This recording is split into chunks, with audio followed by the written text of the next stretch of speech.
ท่านทั้งหลายมีสติปฏิบัติธรรมประพฤติธรรมเพื่อเปลี่ยนแปลงจิตของเราเปลี่ยนแปลงกายของเราที่มันคุ้นเคยสิ่งที่มันเป็นปกติตั้งแต่เราเกิดเช่นจิตของเราคุ้นเคยกับคำว่าความทุกข์คุ้นเคยกับคำว่าความสุขร่างกายของเรากระทบกับคำว่าหนาวคำว่าร้อนนี่เราคุ้นเคยเมื่อเรามาปฏิบัติธรรมเราจำเป็นต้องเรียนรู้สิ่งที่มันเป็นธรรมดาของมันสิ่งที่เป็นปกติของมันสิ่งที่เป็นธรรมชาติของมันเราจะไม่เข้าไปยึดติดเมื่อเราไม่เข้าไปยึดติดมันก็ไม่มีอะไรเหมือนทารกแรกเกิดร้อนก็ไม่รู้หนาวก็ไม่รู้เพราะทารกแรกเกิดไม่เข้าไปยึดติด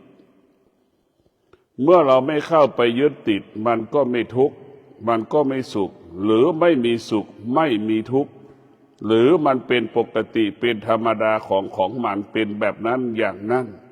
ดังเช่นไฟมันร้อนน้ำมันเย็นเราก็ให้เรารู้ให้เข้าใจมันว่าเป็นธรรมดาของมันเป็นปกติของมันเราไปยึดติดไปปรุงแต่งดังเช่นฤดูหนาวจิตเราเข้าไปยึดคำว่าหนาวเนี่ยความหนาวเย็นก็เพิ่มขึ้นอีก2 เท่าตัว3 เท่าตัวอันนี้คือเราเข้าไปปรุงแต่งสัมผัสได้เป็นเช่นนี้หากเรารู้ว่าหนาวก็รู้ว่าหนาวรู้ว่าเย็นก็รู้ว่าเย็นรู้ว่ามันหนาวเย็นก็รู้ว่ามันหนาวเย็นแต่จิตเราไม่เข้าไปยึดติดจิตเราไม่เข้าไปปรุงแต่งไอ้ความหนาวเย็นมันก็เป็นปกติของมันไอ้เราก็เป็นเช่นนั้นเมื่อเราไม่เข้าไปยึดติดเมื่อเราไม่ไปปรุงแต่งเนี่ยความทุกข์ก็ไม่เกิดความสุขก็ไม่เกิดถึงมันจะเกิดมันก็เป็นปกติของมันเหมือนหนาวกับความหนาวเย็นกระทบกายนั่นแหละมันก็เป็นเช่นนั้นถ้าเราเข้าไปยึดติดเมื่อไหร่ก็จะเป็นทุกข์ความหนาวเย็นก็รุนแรงขึ้นความร้อนก็รุนแรงขึ้นนี่เพราะเราเข้าไปยึดติดมันเพราะฉะนั้นหัวใจของผู้ปฏิบัติธรรมก็ให้รู้ธรรมชาติของจิตธรรมชาติของกายเราจะต้องรู้ความจริงตามความเป็นจริงรู้ความจริงตามความเป็นจริงรู้ความจริงตามความเป็นจริงเช่นไฟมันร้อนอย่างนี้นี่คือความจริงแล้วก็ตามความเป็นจริงเมื่อเรารู้แบบนี้เราก็อยู่เหนือมันเมื่อเรารู้แบบนี้เราไม่ยึดติดมันเมื่อเรารู้แบบนี้เราก็จะไม่อยู่ใกล้มันเมื่อเรารู้อย่างนี้เราก็อยู่ห่างๆมันนี่เรารู้ตามความเป็นจริงเราจะต้องมีสติรู้สิ่งที่มันเป็นปกติตั้งแต่เราเกิด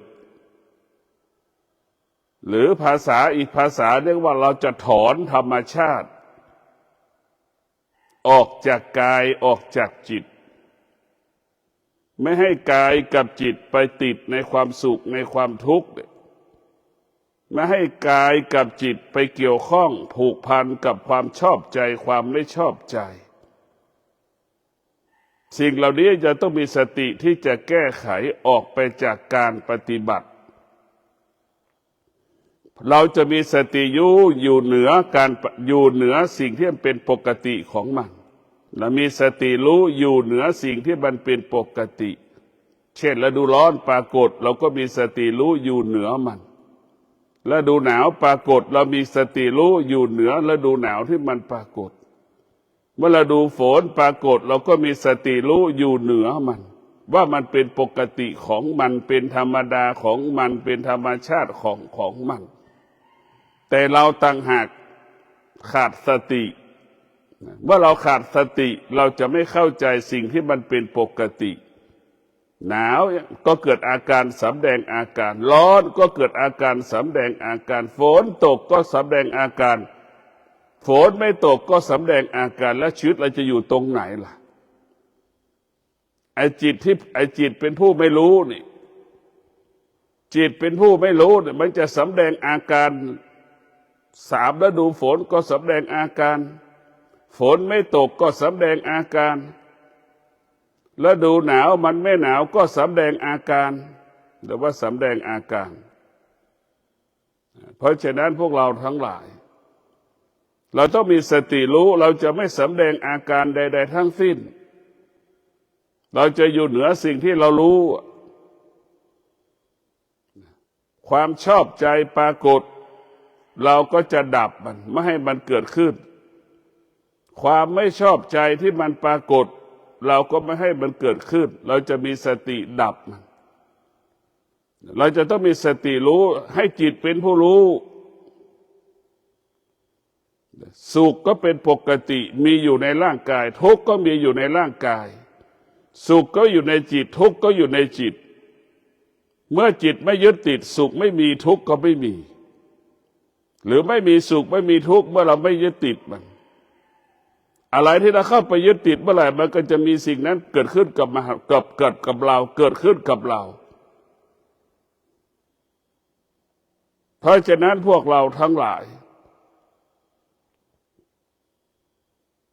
เรามีสติฝึกฝนกายฝึกฝนจิตผู้ที่ปฏิบัติธรรมเข้าถึงธรรมเปรียบเสมือนบุคคลที่ได้ชิมผลไม้แล้วว่าผลไม้ลำไยลิ้นจี่เราได้ชิมรสชาติมันลิ้นจี่เราก็ได้แกะชิมรสชาติลิ้นจี่ว่าเป็นเช่นไร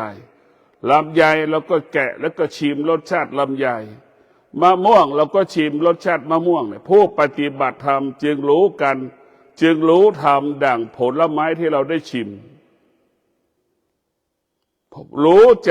เรารู้จากการฟัง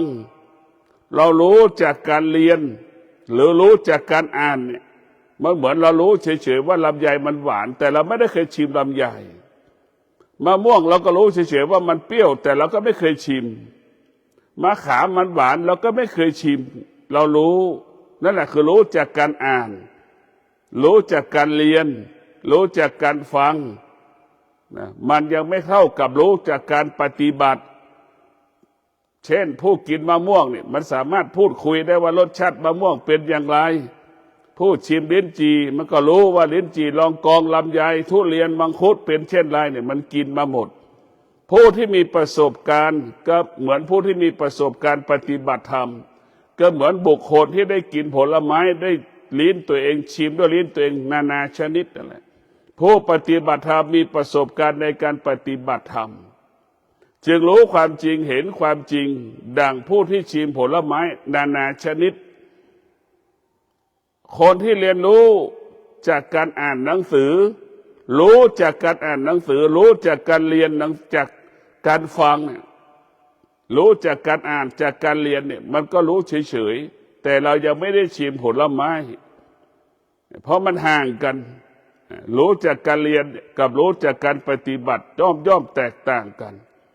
เพราะฉะนั้นพวกเราทั้งหลายร่างกายของเรานี่แหละเราจะรู้เลยว่าการปฏิบัติธรรมมันเป็นเช่นไรเรารู้ว่าการนั่งสมาธิแต่เรานั่งแล้วเราจะรู้อาการของกายที่นั่งสมาธิการนั่งเสร็จเราก็จะรู้อาการของจิตอารมณ์ของจิตเราก็จะรู้อาการของมันเพราะฉะนั้นพวกเราทั้งหลายการรู้เพื่อไม่ให้มันรู้ทุกอย่างแล้วก็ละทุกอย่างรู้ทุกอย่างก็ทิ้งทุกอย่างให้เรารู้เฉยๆเราจะไม่ยึดติดรู้แล้วไม่ยึดติดมันไม่เป็นทุกข์ถ้ารู้แล้วไปยึดติดก็เป็นทุกข์กังวลใจเราอ่านหนังสือเนี่ยแล้วมาบรรยายธรรมอย่างนี้ มันก็ไม่ลึกเท่ากับการปฏิบัติการปฏิบัติเราจะรู้ของอารมณ์การรู้อารมณ์ของจิตรู้อารมณ์ของกายผลกระทบที่กายมันนั่งเนี่ยกายมันเจ็บมันปวดมันก็รู้จิตมันฟุ้งซ่านมันไม่อยากจะนั่งมันเกิดอาการเบื่อหน่ายเนี่ยมันรู้เราจะต่อสู้มันอย่างไรมันจะทำอย่างไรเนี่ยเพราะฉะนั้นพวกเราทั้งหลายจิตของเรานี่มันลกลุงลังเหมือนโกดังเก็บของนะจิตเรานี่มันลกลุงลังเหมือนโกดังเก็บของมันลกลุงลังอย่างนี้การนั่งสมาธิเราก็จะไปจัดระเบียบวัสดุคารุภัณฑ์ที่โกดังนั่นแหละเหมือนขยะจิตเรามันลกลุงลังเหมือนกองขยะเราปฏิบัติธรรมเราก็เหมือนเราไปเก็บขยะคัดแยกขยะให้มันมีระเบียบให้มันเป็นหมวดเป็นหมู่เป็นเช่นนั้นแหละ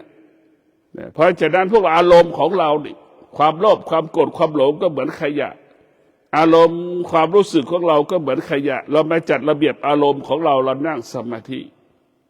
เราจะไม่ตอบสนองอารมณ์ที่ชอบใจไม่ชอบใจ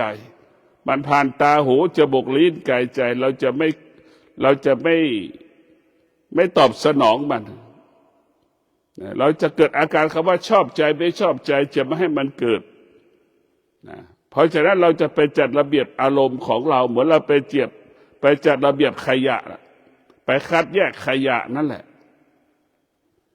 เมื่อผู้ปฏิบัติธรรมได้จัดระเบียบอารมณ์ตนเองก็เหมือนของซูเปอร์มาร์เก็ตในห้างเห็นไหมมันจะมีระเบียบเป็นมันละมันจะดูง่ายมันจะสะดวกเวลาเราปฏิบัติธรรมเรามีสติมันก็ง่ายสะดวกเมื่อเราจะไปซื้อของในซูเปอร์มาร์เก็ตมันจะจัดของเป็นหมวดเป็นหมู่นั่นแหละคือเราไปจัดระเบียบอารมณ์ของเร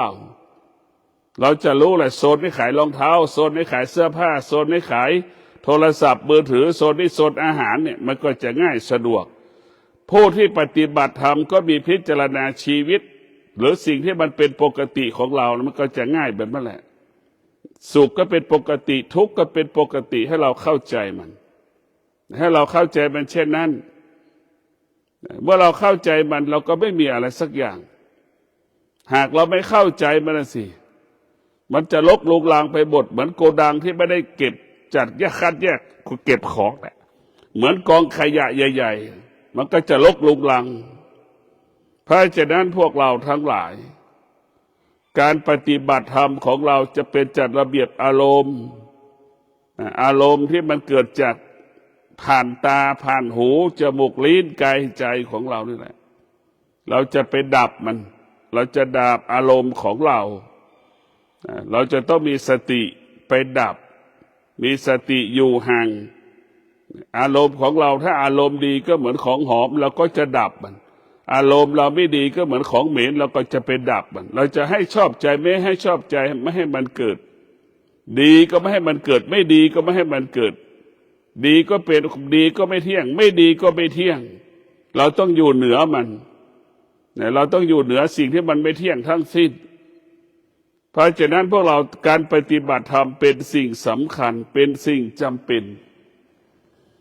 เรามีความสำคัญต่อการปฏิรูปกายของเราการปฏิรูปจิตของเราจริงๆแล้วการปฏิบัติธรรมมันก็ไม่ง่ายแล้วมันก็ไม่ยากแต่มันต้องมีสติใช้สติตลอดเวลาสติอยู่ที่กายสติอยู่ที่ลมหายใจเข้าออกเราร่างกายของเราก็ประกอบไปด้วยตาหูจมูกลิ้นกายใจมือขวามือซ้ายอวัยวะต่างๆเท้าขวาเท้าซ้ายอย่างนี้เราจะต้องมีสติอยู่กับกายให้มีสติอยู่ในกายของเราเพราะฉะนั้นทั้งหลายผู้ที่ปฏิบัติธรรมกับผู้ที่ไม่ปฏิบัติธรรมย่อมแตกต่างกันรู้จากการเรียนรู้จากการอ่านรู้จากการฟังกับรู้การปฏิบัติก็แตกต่างกันมันแตกต่างกันเหมือนโยมแม่บ้านทั้งหลายไปซื้ออาหารเขามากินกับเราทำอาหารกินเองมันก็ย่อมแตกต่างกันมันย่อมแตกต่างกันการปฏิบัติธรรมกับการอ่านหนังสือก็ย่อมแตกต่างกันฉันนั่นแหละเพราะฉะนั้นพวกเราทั้งหลาย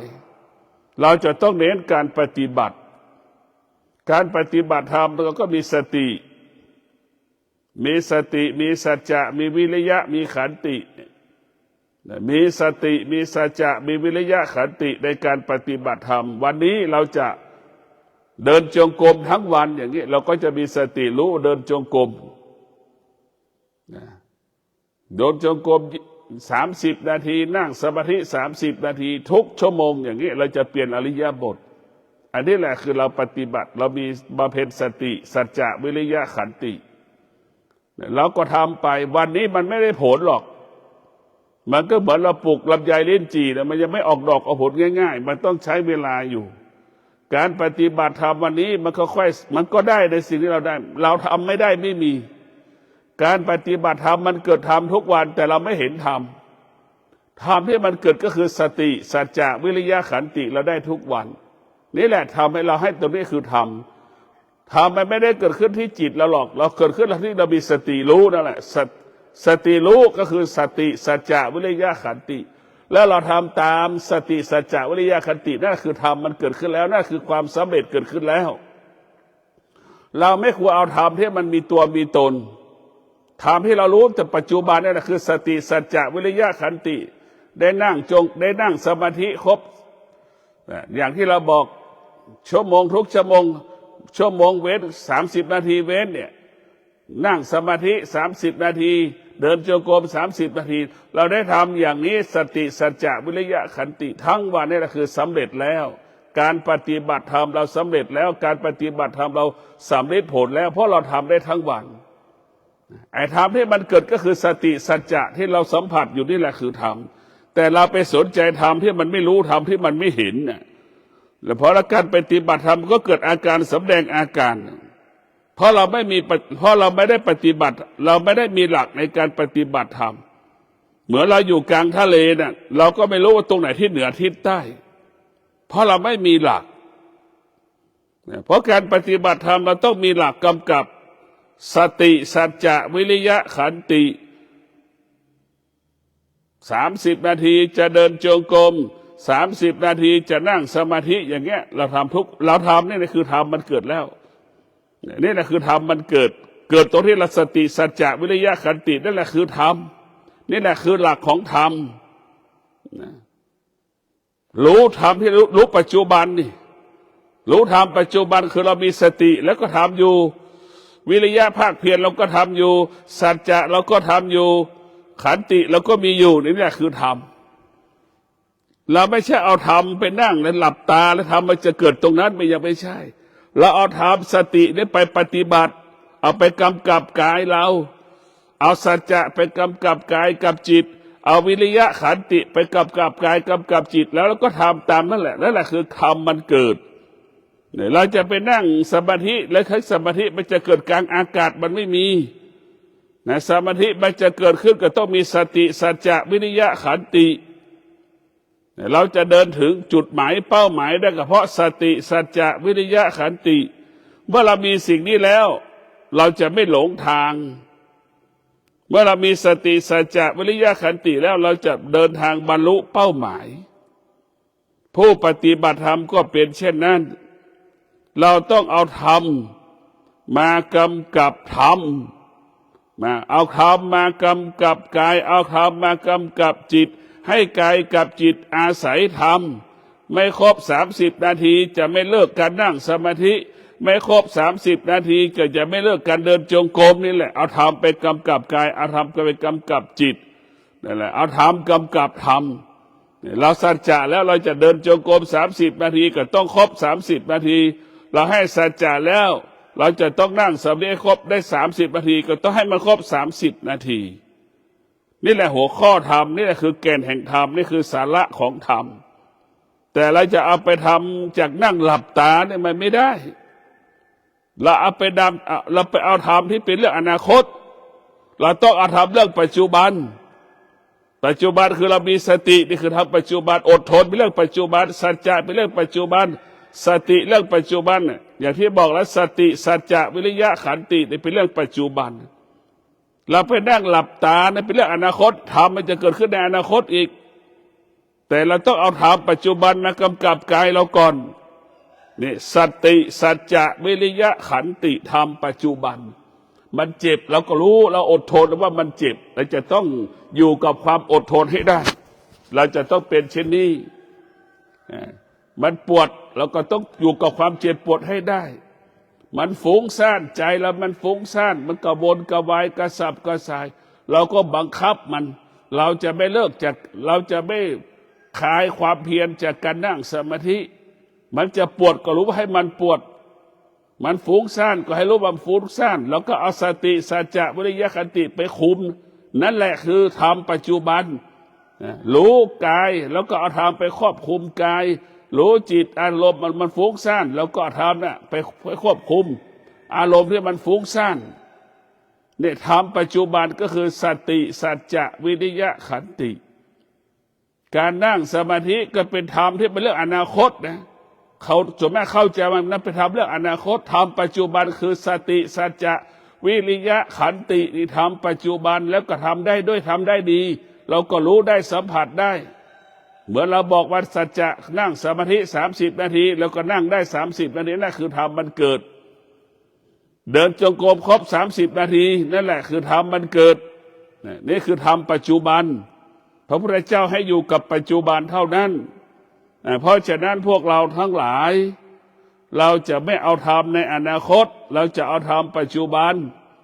เราอยู่กับปัจจุบันพ่อแม่ครูบาอาจารย์สอนให้เราอยู่กับปัจจุบันมีสติมีสัจจะมีวิริยะขันตินี่แหละคือธรรมปัจจุบันเราอยู่กับปัจจุบันถ้าเราทำไม่ได้นั่นแสดงว่าทำไม่เกิดทำไม่สำเร็จก็ทำไม่สำเร็จ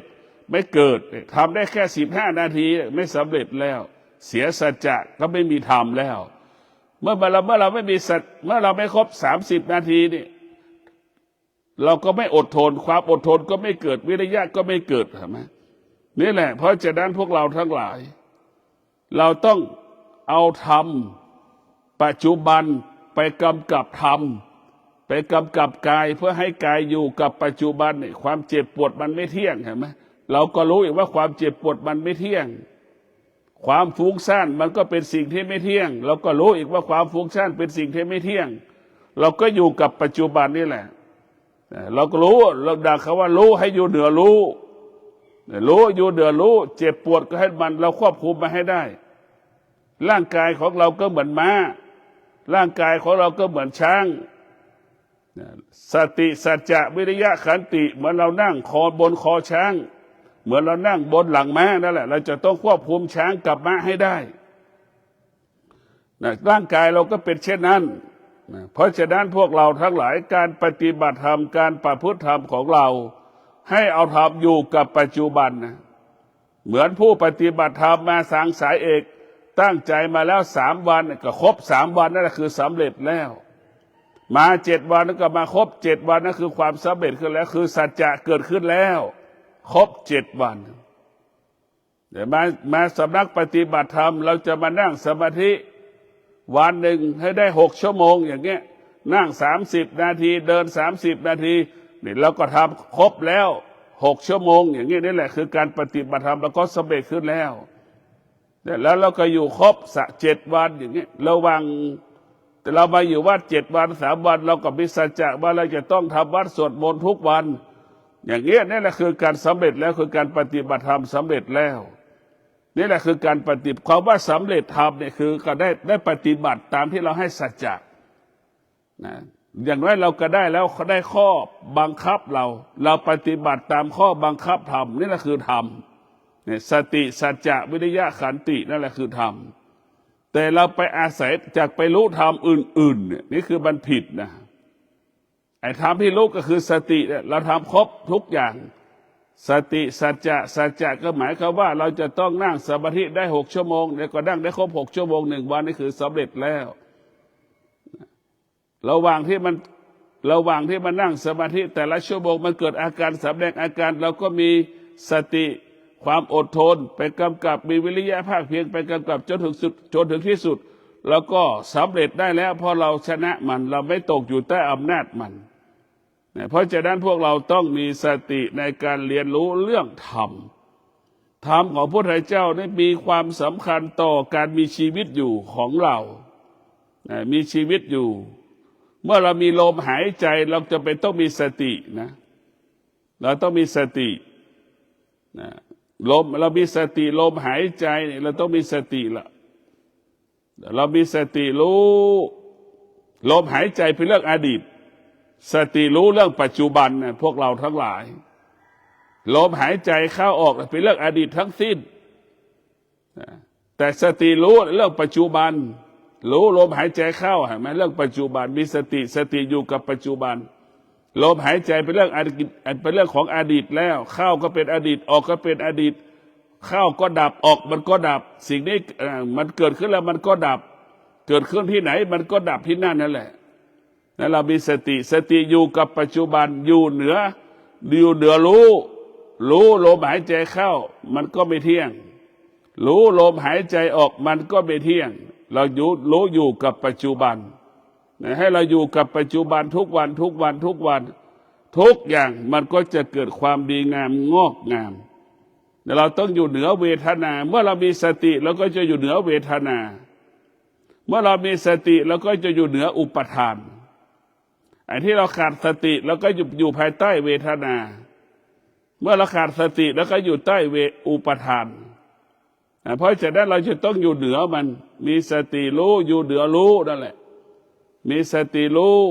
แล้วก็ละสิ่งที่รู้เวทนาเราก็ละมันอุปทานเราก็ละมันอย่างนี้เรามีสติรู้ก็อยู่เหนือรู้อีกเห็นไหมมีสติรู้เราไม่ตามรู้อีกเวทนาเป็นหน้าที่ของมันเป็นเช่นนั้นหน้าที่เวทนาเราก็เข้าใจหน้าที่เวทนาเราก็ไม่ต้องไปมีเหตุผลกับมันนั่งดูมันอย่างเดียวก็พอ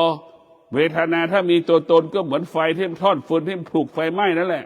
มันร้อนเป็นมันแหละเราก็รู้ว่ามันร้อนปกติแล้วก็ไม่ต้องทำอะไรรู้ก็พอไอ้ตัวรู้ตัวนั้นมันก็จะหายไปเองควบคุมมันได้ด้วยเราควบคุมตัวรู้ที่เรารู้ได้รู้ตัวนั้นก็ไม่สามารถมาทำลายจิตใจทำลายร่างกายเราได้เพราะเรารู้มันเหมือนเราควบคุมช้างม้าได้นั่นแหละเรารู้มันก็เหมือนเราสามารถไปจับช้างมาเอาเชือกเอาล่าโซ่เอาช้างมาล่ามโซ่ได้เอาช้างมาล่ามโซ่ได้แล้วสามารถจับงัวมานั่งมัดได้ในคอกได้เอาเชือกไปผูกคองัวได้แหละนี่เราควบคุมมันได้ถ้าเราควบคุมไม่ได้ก็เหมือนเราไม่สามารถจับช้างมันได้จับงัวได้จับควายได้จับหมาจับเป็ดได้นี่แหละจิตเราก็เป็นเช่นนั้นเราควบคุมจิตของเราได้แล้วก็จบ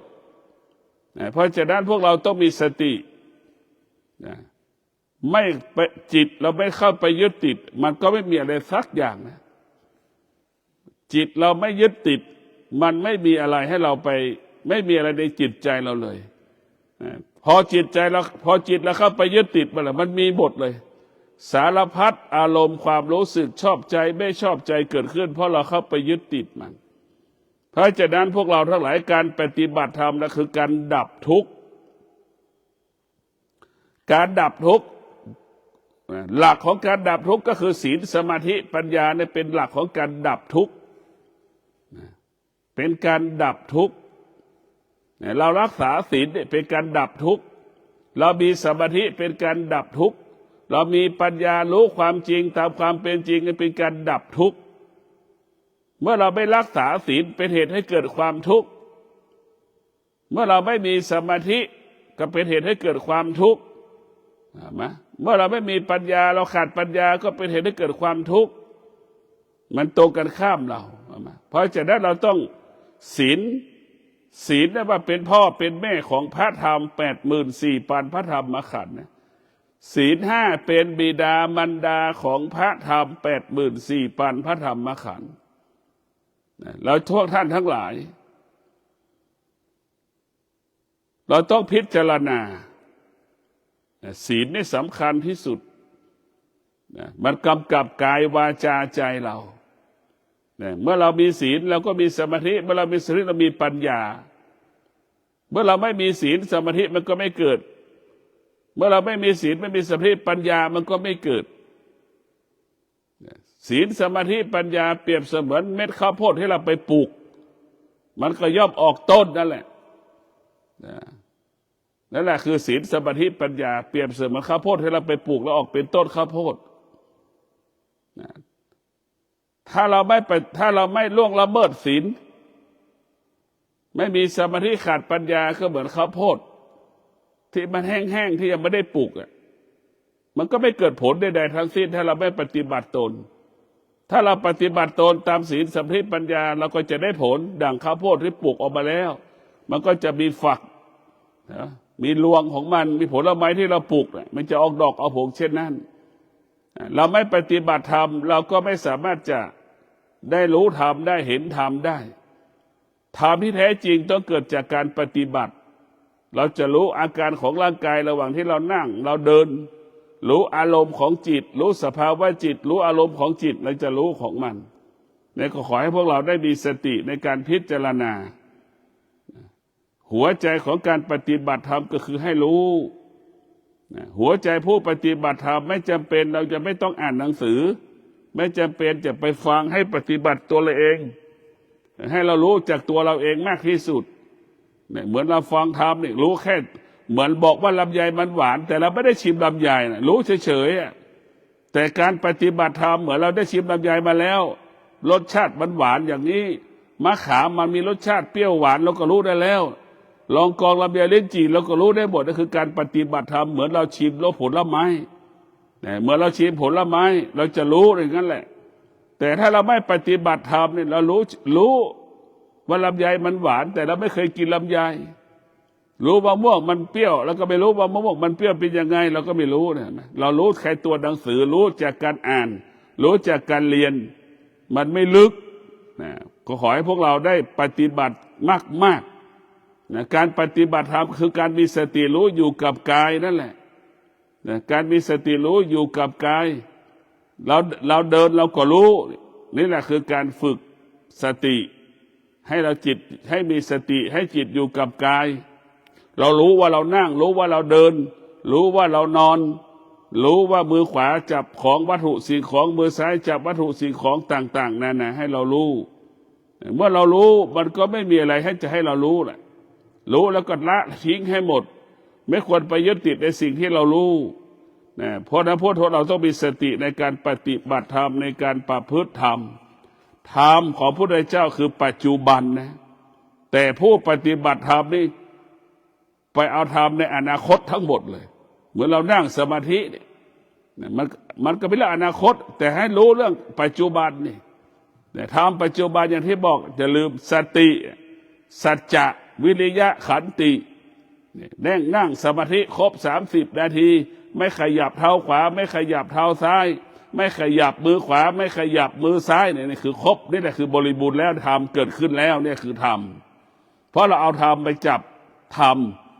เพราะฉะนั้นพวกเราทั้งหลายผู้ปฏิบัติธรรมมีสติในการดำเนินชีวิตมีสติในการปฏิบัติธรรมมีสติในการปฏิบัติหน้าที่คำว่าสำเร็จก็จะเกิดขึ้นกับชีวิตของเราขอความสุขสวัสดีจงเกิดแก่ท่านทั้งหลายมีสติรู้ธรรมมีสติศึกษาธรรมมีสติเอาธรรมมากำกับมากำหนดมาควบคุมการนั่งสมาธิของเราเวลาเรานั่งสมาธิเรามีสติรู้ว่ามันไม่รู้นั่นแหละคือการนั่งสมาธิสำเร็จละเพราะเรารู้ขณะที่เรานั่งเรารู้ว่ามันไม่มีสมาธินั่นแหละคือตัวรู้ของเราเรานั่งสมาธิแล้วเรารู้ว่ามันไม่รู้นั่นแหละคือความรู้ที่แท้จริงของเรานั่นคือสติเพราะฉะนั้นพวกเราทั้งหลายการมีสติอยู่กับกายการมีสติอยู่กับจิตให้กายให้จิตเราอยู่เหนือกายให้จิตอยู่เหนือจิตให้จิตเห็นกายให้จิตเห็นจิตให้จิตอยู่เหนือกายให้จิตอยู่เหนือจิตทุกอย่างมันก็ปกติตลอดกาลขอเจริญพร